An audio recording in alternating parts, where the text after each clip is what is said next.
కూటమి ప్రభుత్వ హయాంలో ప్రభుత్వ పాఠశాల విద్యార్థులు ఇబ్బందులు పడుతున్నారు. సరైన భోజనం లేక పాఠశాలల్లో మౌలిక వసతులు లేక ఇక్కట్లకు గురవుతున్నారు. ప్రభుత్వ పాఠశాలలను కార్పొరేట్ పాఠశాలలకు ధీటుగా వైఎస్ జగన్ ప్రభుత్వం తీర్చిదిద్దితే వాటికి భిన్నంగా కూటమి ప్రభుత్వం వ్యవహరిస్తోంది.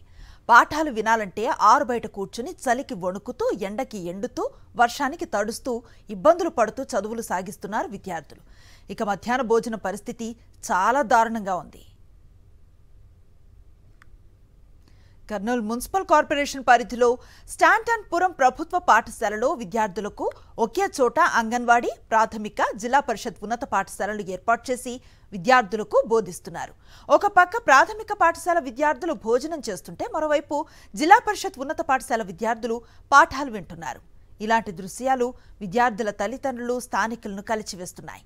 కూటమి ప్రభుత్వం అందిస్తున్న మధ్యాహ్న భోజనం సరిగా లేకపోవడంతో ఇంటి వద్ద నుంచే తెచ్చుకుంటున్నారు విద్యార్థులు.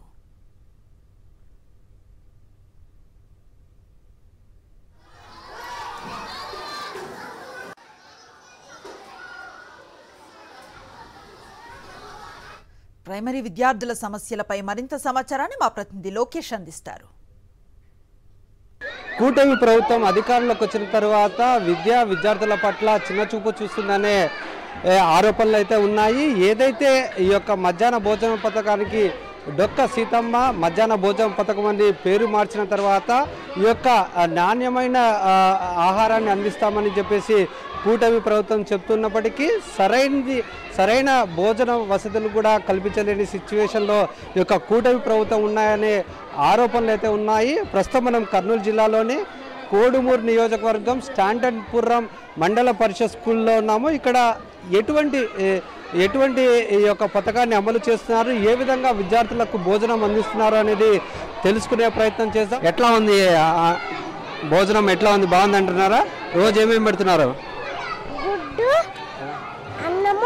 అదే మనం చూసుకున్నట్లయితే ఈ యొక్క ఏదైతే మధ్యాహ్న భోజన పథకం అనేది ఇది అమలు చేస్తున్నారో ఇక్కడ సరిగా లేకపోవడం అనేది మనం చూస్తున్నాము, అబ్జర్వ్ చేస్తున్నాము. పిల్లలు ఏదైతే ఇక్కడ స్కూల్లో పెట్టారో ఈ యొక్క భోజనాన్ని పెట్టారో వాటిని డస్ట్బిన్లో వేస్తున్న పరిస్థితి, ఆ సిచ్యువేషన్స్ను కూడా చూస్తున్న పరిస్థితి. కొందరైతే బాక్స్ని ఇంటి దగ్గర నుండి తెచ్చుకుంటున్నారు.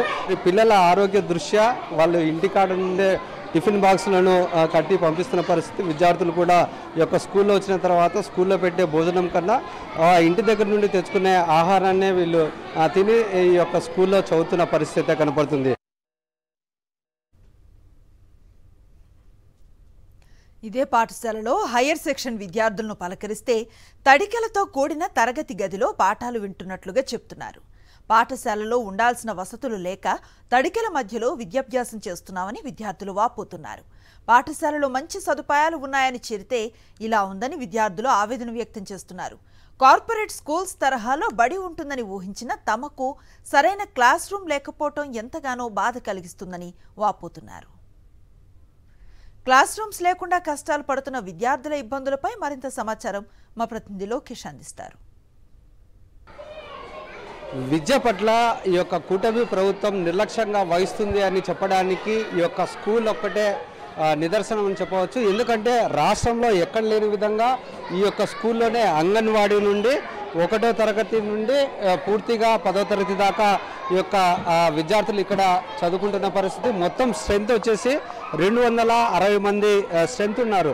ఈ యొక్క 260 మంది ఉన్న స్ట్రెంత్లో కేవలం 4 క్లాస్ రూమ్లు ఉన్నాయి. ఆ క్లాస్ రూమ్లను చూస్తే చాలా ఆశ్చర్యం వేస్తుంది. ఇటువంటి క్లాస్ రూమ్లలో విద్యార్థులు చదువుతున్నారా అనేది చెప్పవచ్చు. ఎందుకంటే ఈ యొక్క పూర్తిగా ఓపెన్ ప్లేస్లో ఒక రేకుల షెడ్ కింద ఈ యొక్క తడికలతో కూడిన క్లాస్ రూమ్, ఈ యొక్క క్లాస్ రూమ్లోనే విద్యార్థులు చదువుకుంటున్న పరిస్థితి. ఈ యొక్క క్లాస్లో ఏ విధంగా చదువుతారు? విద్యార్థులకు పూర్తి స్థాయిలో అన్ని డిజిటల్ బోర్డ్స్, నాడు నేడు కింద ఎన్నో మంచి క్లాస్ రూమ్స్ ఏర్పాటు చేసి విద్యా వ్యవస్థలో పెను మార్పులు తీసుకొచ్చి మంచి నాణ్యమైన విద్యను అందించే క్రమంలో వైఎస్ జగన్మోహన్ రెడ్డి చేస్తే ఇప్పుడున్న కూటమి ప్రభుత్వం అధికారంలోకి వచ్చిన తర్వాత వీటిని పూర్తిగా నిర్లక్ష్యం చేశారని చెప్పవచ్చు. మాకు క్లాస్ లేదు, అంతా తడకలు ఉన్నాయి. మరి ఇంకా ఎండ వస్తే ఫుల్ ఎండ వస్తుంది, వానలు వస్తే బుక్కులు తడిచిపోతాయి. మాకు 6th 7th క్లాస్ నుంచి 10. అప్పుడు ఆడ చదువుతుండ్రు కింద కూర్చుంది. మాకు ఇక్కడ తడకలతో కట్టినారు. మాకు ఎండ పడుతుంటే మాకు ఫేస్ మీద పడుతుంది. మేము పట్టలతో తడకల మీద కట్టుకుంటున్నాము. ఎండ సర్వనం మా ఫేస్ మీద పడుతుంది. మేము చదువుకోవాలనుకుంటున్నాం. బయట స్కూల్ కంటే వాళ్ళ స్కూల్ బాగుంది, మా స్కూల్ కూడా అనుకుంటున్నాను. ఫ్యాన్స్ లైట్స్ కావాలనుకుంటున్నాం, బోర్డ్స్ కూడా కావాలనుకుంటున్నాం. వర్షం వస్తే ఇక్కడ అంతా తడిచిపోతుంది, వాటర్ అనేది ఎక్కువ వస్తుంది. మేము పక్కన క్లాస్లోకి వెళ్ళి కూర్చుంటాం, చాలా ఇబ్బంది అవుతుంటుంది మాకు. మీద చూసుకున్నట్లయితే ఒక కార్పొరేట్ స్థాయిలో ప్రభుత్వ పాఠశాలలు ఉండాలి, విద్యార్థులు కూడా ఆ స్థాయిలో ఒక బాగుండాలనే ఒక ఉద్దేశంతో ఆనాడు ముఖ్యమంత్రిగా ఉన్న వైఎస్ జగన్మోహన్ రెడ్డి ఎన్నో నాడు నేడు కింద ఎన్నో స్కూళ్ళను డెవలప్ చేశారు.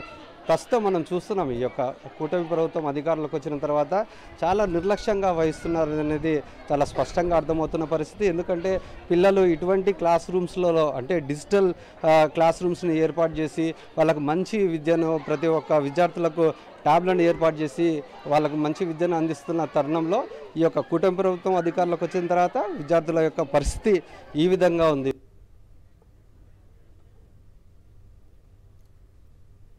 మరోవైపు భోజనం చూస్తే చాలా దారుణంగా ఉందని, ఉడికి ఉడకని అన్నం పెడుతున్నారని, తాము అనారోగ్యానికి గురవుతున్నట్లుగా విద్యార్థులు చెప్తున్నారు. కొందరు విద్యార్థులు ఇంటి నుంచి భోజనం తీసుకొస్తున్నట్లుగా చెప్తున్నారు. కూటమి ప్రభుత్వంలో విద్యకు అందిస్తున్న ప్రాధాన్యత ప్రత్యక్షంగా కనిపిస్తోంది. తింటే అనారోగ్యం పాలు కావటం, తినకపోతే ఉపాధ్యాయులు కొడుతున్నారని వాపోతున్నారు. ఇంటి నుంచి బాక్స్ తెచ్చుకుందామంటే లోపలికి అనుమతి ఇవ్వటం లేదని విద్యార్థులు ఆవేదన వ్యక్తం చేస్తున్నారు.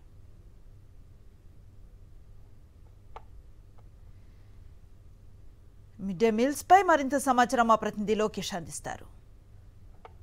డొక్కా సీతమ్మ మధ్యాహ్న భోజన పథకం కింద ఈ యొక్క ప్రతి ప్రభుత్వ పాఠశాలల్లో మధ్యాహ్న భోజనాన్ని ఏర్పాటు చేస్తున్నారు. ప్రస్తుతం మనం ఉన్న స్కూల్లో చూసుకున్నట్లయితే ఇప్పుడే కొద్దిసేపటి కిందటనే ఏదైతే ప్రైమరీ స్కూల్ విద్యార్థుల యొక్క అన్నం తినే ఆహారం తీసుకునే దాన్ని బట్టి మనకు అర్థమైంది చాలా మటుకు నాణ్యత లోపం ఉన్న ఫుడ్ని మాత్రమే పిల్లలకు పెడుతున్నారని. మరి 3వ తరగతి నుండి 10వ తరగతి చదువుతున్న ఈ యొక్క విద్యార్థినులు ఎవరైతే ఉన్నారో వారి మాటల్లో వినే ప్రయత్నం అయితే చేద్దాము. ఎందుకంటే ఇక్కడ చాలా మటుకు కొంతమంది విద్యార్థులు ఈ యొక్క ఇంటి దగ్గర నుండే బాక్స్ని తెచ్చుకుంటున్న పరిస్థితి. మొదటగా వారితో మాట్లాడే ప్రయత్నం అయితే చేద్దాము. బాలేదు సార్, బియ్యం ఉంది సార్ అన్నం. ఎప్పుడు ఇట్లే పెడతారా? అవును సార్, అవును సార్. మరి అయినా తింటున్నారు? తిడతారు సార్ వాళ్ళు, అందుకే తింటాం సార్. లేచింది సార్, ఒకరోజు కడుపు నొప్పి లేచింది సార్ నాకు. ఇవి తిని అందుకు క్యారెట్ తెచ్చుకుందామంటే సార్ తిడతాడని తెచ్చుకుంటాడండి సార్. తెచ్చుకుంటాడండి సార్, తిడతాడని. మరి కడుపు నొప్పి అనారోగ్యం వస్తుంది కదా? వస్తుంది సార్. అయినా కానీ తప్పని పరిస్థితుల్లో సార్ వాళ్ళు తిడతారనే ఉద్దేశంతో తింటున్నాం. అవును సార్. టాయిలెట్స్ కూడా ఒకటే ఉన్నాయి సార్. అంగన్వాడీ కేంద్రం నుంచి 10th దాకా చదువుతున్నాం సార్. అసలు మాకు ఆడుకోవడానికి గ్రౌండ్స్ కూడా లేవు సార్. క్లాస్ మరి ఏమనిపిస్తుంది ఈ ఫుడ్, ఈ ఆహారం ఎక్కువ తినబుద్ధి కావడం లేదు. అయినా తప్పని పరిస్థితిలో తినాలి సార్. ఎటువంటి నాణ్యమైన ఆహారాన్ని విద్యార్థులకు అందిస్తున్నారనేది చాలా స్పష్టంగా అర్థమవుతున్న పరిస్థితి. ఇక్కడ పెట్టే ఫుడ్ ఏదైతే పథకం మీద పెడుతున్నారో ఈ యొక్క ఆహారం అందిస్తున్నారో అది సరిగా లేకపోవడం వల్ల చాలా బలవంతంగా ఆహారాన్ని తీసుకోవాల్సిన పరిస్థితి. ఒకవేళ ఇంటి దగ్గర నుండి బాక్స్ తెచ్చుకోవాలంటే ఖచ్చితంగా ఇక్కడున్న ఉపాధ్యాయులు అయితే పిల్లల్ని బాక్సులు తెచ్చుకోవద్దంటూ వారి మీద సీరియస్ అవుతున్న పరిస్థితి. ఈ నేపథ్యంలో తప్పని పరిస్థితుల్లో ఈ యొక్క పథకం కింద పెట్టే ఆహారాన్ని తీసుకోవాల్సిన సిచ్యువేషన్. అదే వైఎస్ జగన్మోహన్ రెడ్డి ముఖ్యమంత్రిగా ఉన్నప్పుడు తమకు మంచి ఆహారాన్ని ఇచ్చారు. నాణ్యమైన ఆహారాన్ని పెట్టడం వలన తమకు మంచిగా చదువుకుంటున్నాము. ఒక పక్క క్లాస్ రూమ్స్ సరిగా లేదు, ఒక పక్క ఈ యొక్క పెట్టే ఆహారం కూడా సరిగా లేకపోవడం వల్ల విద్యార్థులు చదువులో రాణించలేకపోతున్నామని చెప్తున్న పరిస్థితి అయితే కనపడుతుంది. దీన్ని బట్టి అర్థమవుతుంది ఈ యొక్క కూటమి ప్రభుత్వంలో ఏ విధంగా విద్య పట్ల విద్యార్థుల పట్ల ఈ యొక్క ప్రభుత్వం వ్యవహరిస్తుందో తీరనేది చాలా స్పష్టంగా అర్థమవుతుంది. ఇప్పటికైనా ఈ యొక్క కూటమి ప్రభుత్వం ఆలోచించి సరైన నాణ్యమైన ఆహారాన్ని అందించాలని విద్యార్థులంతా కోరుతున్న పరిస్థితి. కెమెరామెన్ శేఖర్తో లోకేష్, సాక్షి టీవీ, కర్నూలు. ప్రభుత్వ స్కూల్స్ ను నిర్వీర్యం చేసి పేద విద్యార్థులకు చదువు దూరం చేస్తున్న కూటమి ప్రభుత్వం వారి ఇక్కట్లను గమనించి తరగతి గదులను కల్పిస్తుందో లేదో వేచి చూడాలి.